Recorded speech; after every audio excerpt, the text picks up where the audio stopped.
know, this is another episode of Spiffy Lou Finance. Today, I have some great friends with me. To my right, you have Tyshon. Tyshon's a mental health advocate with a focus on wellness and uplifting people.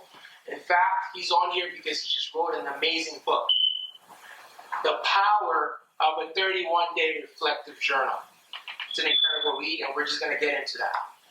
To my left, I have my best friend, one of my closest friends, Vincent Vincento, the priest. He's the CEO of two companies, Dashiki Pride and Dozy Arts. And as you guys can see, we have some beautiful artwork behind us, and that's Vincent's work. We're just going to talk to him about being a black man running a business in America today and what that looks like.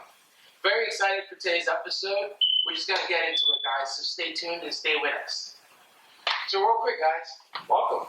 Thank you so much. How does it feel to be on Spiffy Lou's It's Finance? good.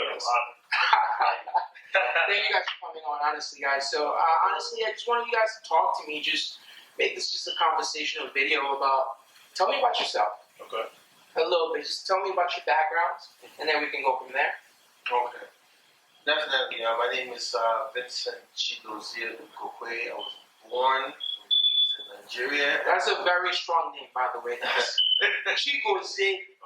You gotta make sure you catch that. Let's go. So I moved there in 2006 from Nigeria, and I've been here since then. And went to high school here, went to St. John's University, graduated with a finance degree, and from there on out, I joined the business that my sisters started, which was Dashiki Pride. And in 2017, I was opportunity to go home back to Nigeria after like 10 years. And from there, I was able to, meet, African art, African paintings. And from there, I started Dozy Arts, to showcase African art to the world. And like Spiffy Lou said, these are my paintings on the ground. And since from 2017 to now, we've been showcasing African art to the world. And we have a lot more to come. So, yeah, it's amazing. Thank you for that. My name is Tyshon, as Louis said. Born and raised in North New Jersey.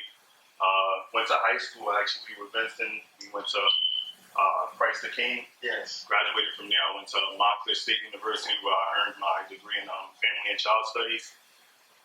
Continued to Seton Hall. Got my master's in clinical mental health counseling. That's great. Yeah. And throughout the process, I guess what really pushed me to focus on what I do as far as counseling is just coming across people and having a chance to, mentor. I've done motivational speaking, a great deal of just civic service. So that's my main focus. That's my niche. And that was one of my main motivators for writing the book, is just giving back. Amazing, guys. And helping others. Honestly, guys, as you guys can see, I have some powerful men right beside me. And I've been blessed to walk alongside these guys for the last couple of years. So just let's get into it, right? With Vincent, you are the CFO of Dashiki Pride, which is a very well-known, well-renowned brand. And what they do is they sell African clothing and more or less showcase African culture through the clothing. And it was founded by three amazing sisters, Vincent's sisters. And I'm not saying this just because they're his sisters. They're really great people. But aside from that, their goal was to just bring that African culture to the world. And in doing so, they created a brand and a movement that people could identify with, right? So we talk about this diaspora of Africans living in other countries. How do you think that business brand was going to do when you first thought about it? Or when you first thought about coming to Dashiki Pride or helping out? What was your vision as a businessman? So definitely, I graduated from St. John's in 2015, and I joined the company full time in I joined that 2015, but part time in 2016 I was full time. So definitely, the plan was we are in America, and one thing in business is conversion rate. If you're not converting new customers to come and buy your stuff or to believe in your business, you're not in business. And who were the new conversion rates? Who were the new people that we're trying to the new customers we're trying to convert? Right. Who are they? the African American community, people that want to get in tune with their culture, and people that love African culture.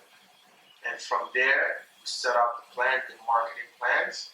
And, we've had, celebrities wear our stuff. And from there, 2016 was a very, very big year for us. That was the year that took us to the next level. A lot of people,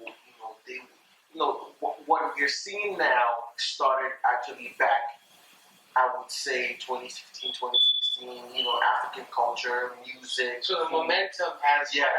the momentum started from when you set up that marketing plan, that structure, identifying the niche market, which is the Black African market. Yes. And being that the Black African market really, their roots, they yearn to get in contact with their roots. Definitely. So they identify with your clothing. Yes. Because it does give them that sense of being an African without really going to Africa or being in Africa or being born in Africa. So it was almost like a creative aspect of you pushing your culture. Yeah. But also like in a fun, creative way, through clothing. That's what's dominant now. Yes. Who doesn't like clothes, So that was a pretty dope.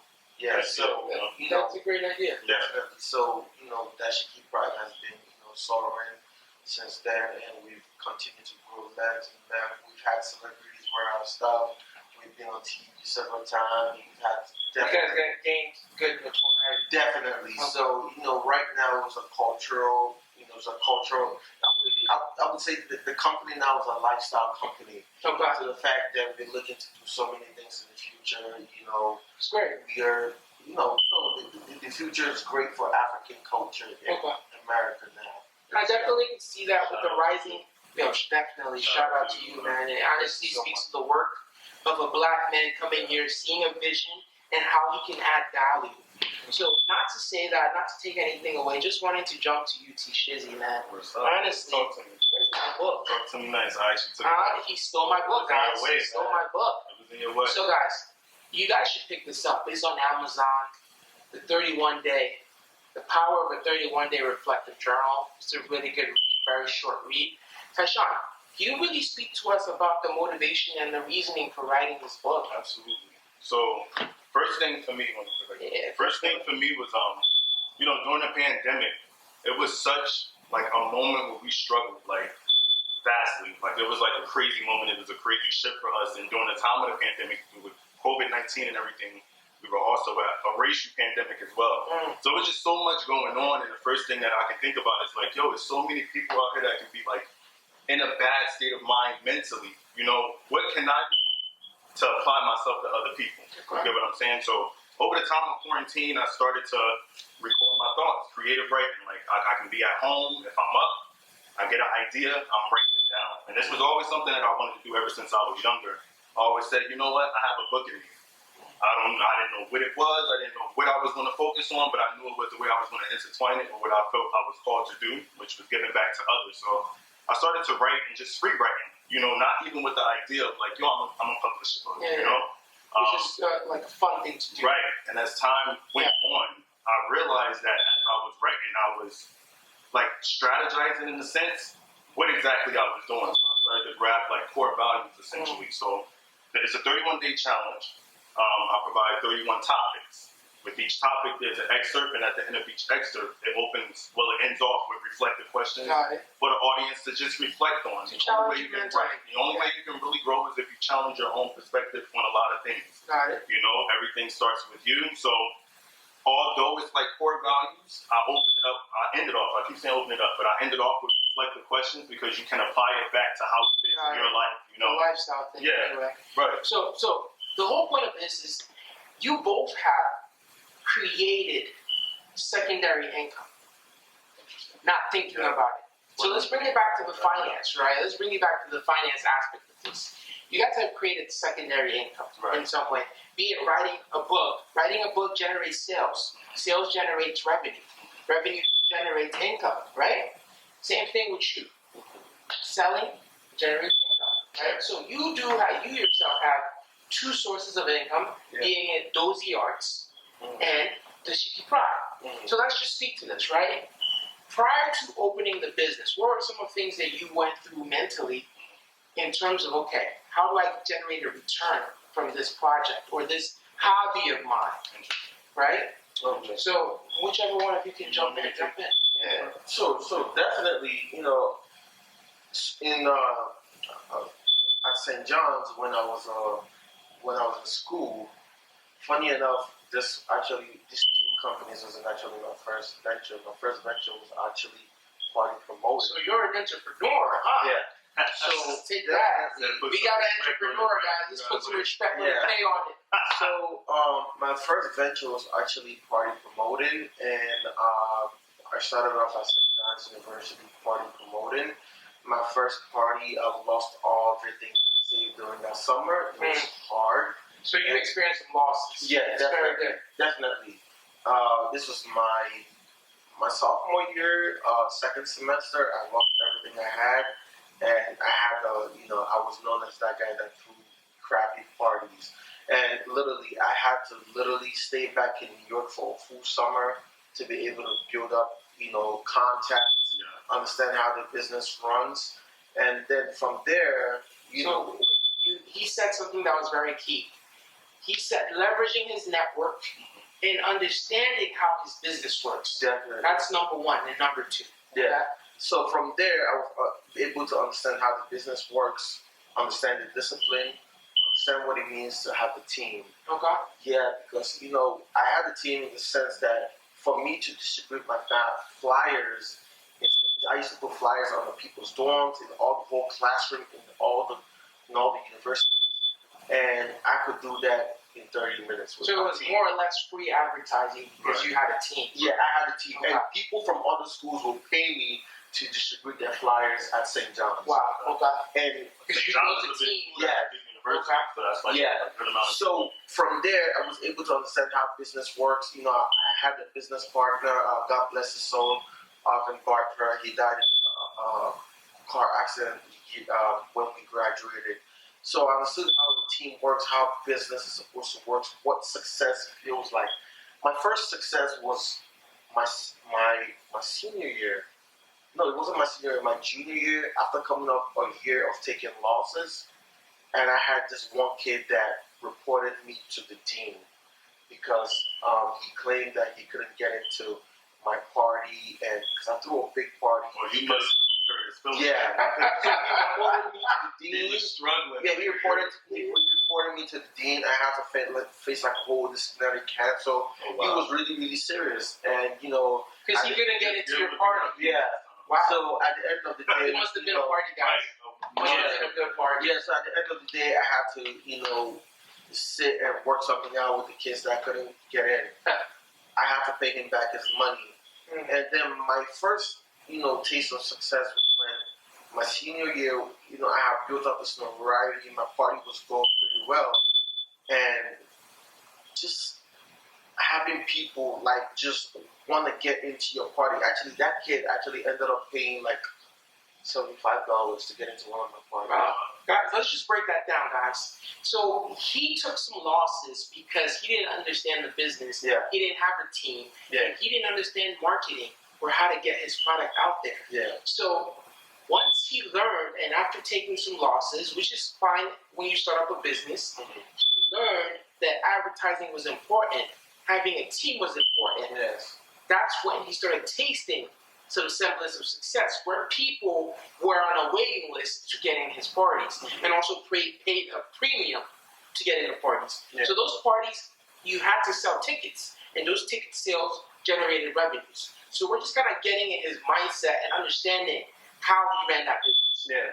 So definitely, like I tell people, I learned more from throwing parties at St. John's than I learned in classroom because I can see that. that was real life experience. Right. Trust me, I went through everything from NYPD shutting down your party to all kind of crazy stuff.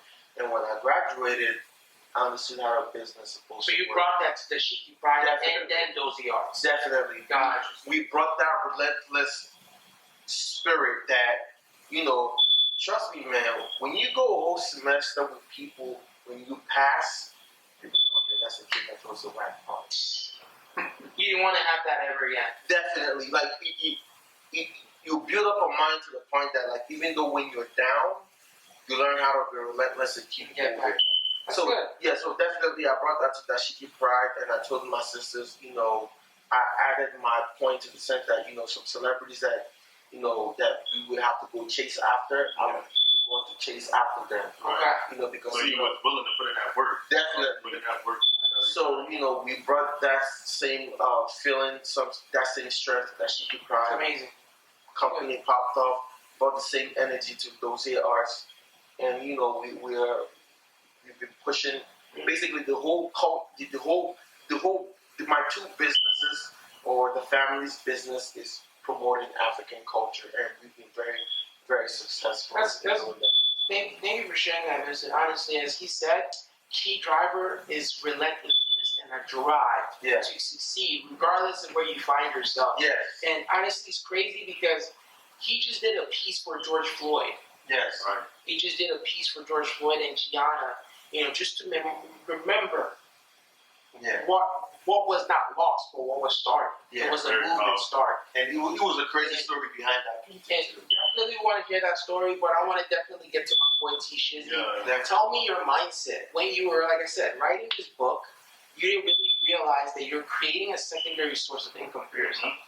But now that you realize that, what are the things that are driving you? How are you focusing on getting this company or your brand to the next level? Okay. What are the So, things that you go through? one thing that I want us all to take note of, and even you, Lou, as we're each disclosing like what our interests are, what our business is about, what our brand is about, is the fact that there's like a drive and there's a love for something deeper. Let's run the Vincent, you know, the culture, pushing the African culture. Yeah. That was your ideal mindset, and that's what you focused on. That was the way how you developed your brand. Yeah. So yours is finance, you know, Yes, sir. teaching financial literacy and teaching like, you know, it's important to be financially stable and know how to manage your money. Mhm. And I think that comes right back to me. Like, it's very humbling, you know, when I receive messages or I'm talking to people and just hearing like how me simply sharing a quote or simply like just speaking about real life situations and scenarios of how I impact so many people. Mhm. That's what motivates me. You know what I'm saying? So